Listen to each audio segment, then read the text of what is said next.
Hello, welcome back again. I hope you had a chance to learn those chords that we learned in the last lesson, the E chord, the A chord and the D chord. And I hope you at least had a chance to practice strumming them and swapping from one chord to the other.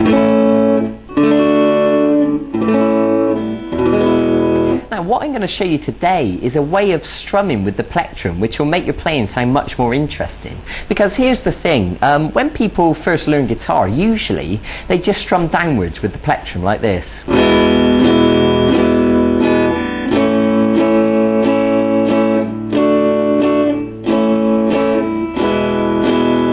And that's okay, but after a while you'll find that that starts to sound quite boring. So what I want to do is give you a more interesting, make it sound a lot more alive. And also I'm going to show you a new chord today. It's the G chord. So this strumming pattern is a downstroke, an upstroke, a chop, I'll explain that in a minute, and an upstroke. So when we put that together it sounds like this.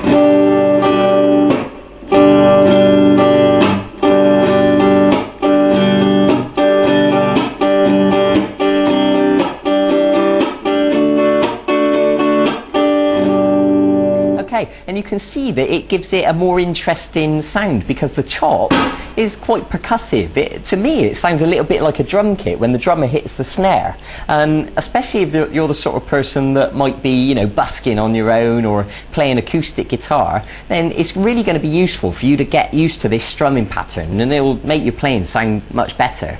Okay, so let's begin. Now the first thing I want to show you is this new chord, the G chord. I think you'll find it straightforward. It's the middle finger on the 6th string at fret 3, the first finger on the 5th string at fret 2, and then these two fingers, the 3rd finger goes on the 2nd string at fret 3, and the little finger goes right next to it on the 1st string at fret 3.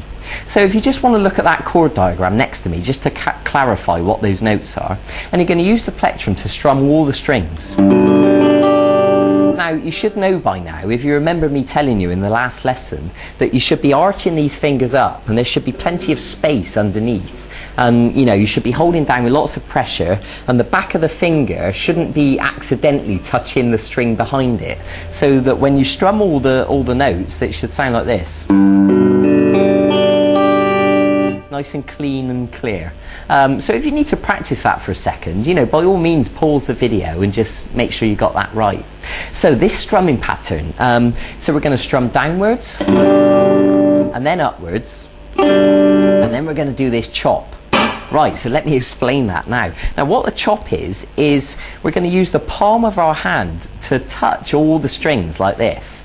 And what happens is our hand comes, the palm touches all the strings, and then the plectrum follows through, but because we're touching the strings all the notes are muted like that.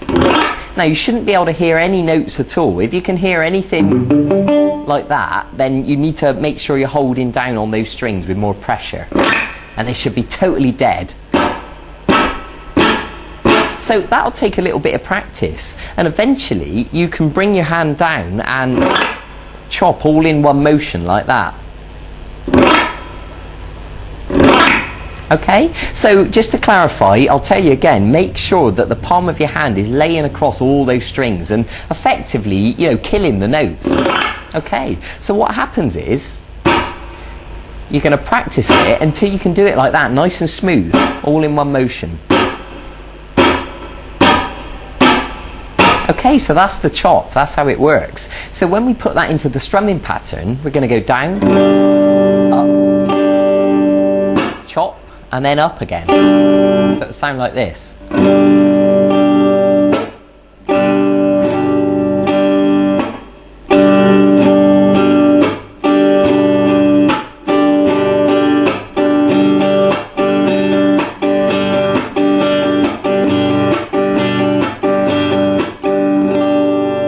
Okay, now it's easier said than done. I expect that'll take you quite a bit of time to practice that. I mean, I know it takes my students quite a while before they really get the hang of it. So that's brilliant. So go easy on yourself. Don't give yourself any pressure to be able to play that straight away. Be patient with yourself. Stop the video. In fact, watch the video several times if you need to. That's fine. Okay, so, and also once you've practiced that, you can apply it to the other chords that you know. You can do it on the E chord and the A and the D.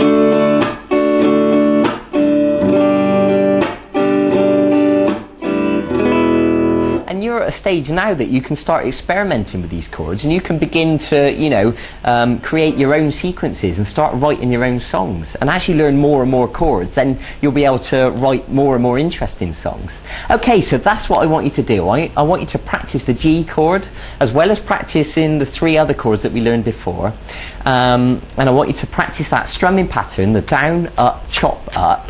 And go and get on with that and really dedicate yourself to it. You know, make sure you can really do it smoothly. Okay, and I'll see you in a few days for the next segment of this e-course. We're going to learn something a little bit different. We're going to move away from chords and we're going to learn what's called the blues scale. And I'm going to begin to teach you how to improvise. So it's all going to get more exciting from here on in. So thanks for joining me. Go and get on with that. Go and begin practicing right now. And also, if you want to go and look at the website and check out the archive and see if there's any songs because if you're brave enough to sort of, you know, go and tackle those now, then that would be brilliant. And you can start to build a repertoire of songs that you can play to people, you know, play at parties or whatever. So thanks for joining me. I'll see you in a few days for the next segment of this course. Bye bye.